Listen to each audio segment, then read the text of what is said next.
Igihe kimwe hari minisitiri w'umuhanga cyane mu rukiko rw'ibwami. Uyu minisitiri yabonaga igisubizo kuri buri kibazo kandi umwami ntiyafataga icyemezo gikomeye atamugishije inama. Ibyo byatumye abandi bantu bari mu rukiko bamugirira ishyari. Umunsi umwe umwami yabwiye minisitiri ati uri umuhanga cyane ariko umuhungu wawe ni ikigoryi nta bwenge agira. Minisitiri ntiyabyishimiye aramubaza nyagasani kuki uvuze gutya? Ni iki kibereka ko umuhungu wanjye ari ikigoryi? Umwami aramusubiza buri gitondo njya guhura n'abaturage umuhungu wawe aba ahari, buri munsi nkamubaza ni iki gifite agaciro kurusha ikindi hagati y'izahabu cyangwa ifeza? Buri gihe akansubiza ati ifeza. Ibyo abantu bose bo mu rukiko barabyumvise baraseka cyane. Minisitiri yarababaye atavuze ijambo na rimwe arataha. Ageze mu rugo yahamagaye umuhungu we aramubaza ni iki gifite agaciro kurusha ikindi hagati y'izahabu ndetse n'ifeza? Umuhungu we yahise amusubiza vuba papa izahabu. Minisitiri niba uzi ko ari izahabu ifite agaciro kuki buri munsi ubwira umwami ko ari ifeza? Ibyo byatumye abantu bose bampa urw'amenyo.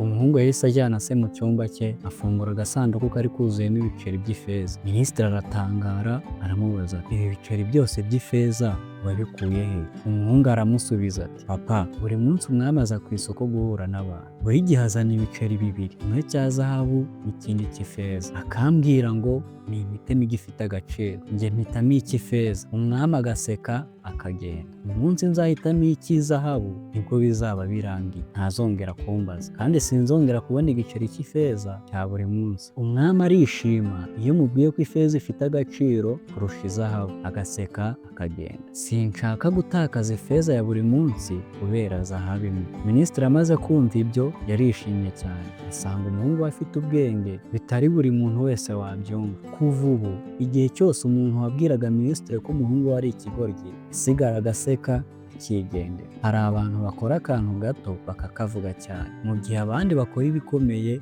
babivuga. Niba uzi ko ibyo ukora ari byo ntuzahangayikishwe n'abakwita ikigoryi cyangwa umurwayi. Isi ikunda kwita abantu bafite ibitekerezo bitandukanye n'iby'abandi abasazi. Niba wifuza gusangiza abandi iyi nkuru kanda like kuri iyi video, tuzasubira ubutaha n'indi nkuru nk'iyi. Gira kwihangana ubeho wishimye kandi ukomeze utere imbere mu buzima.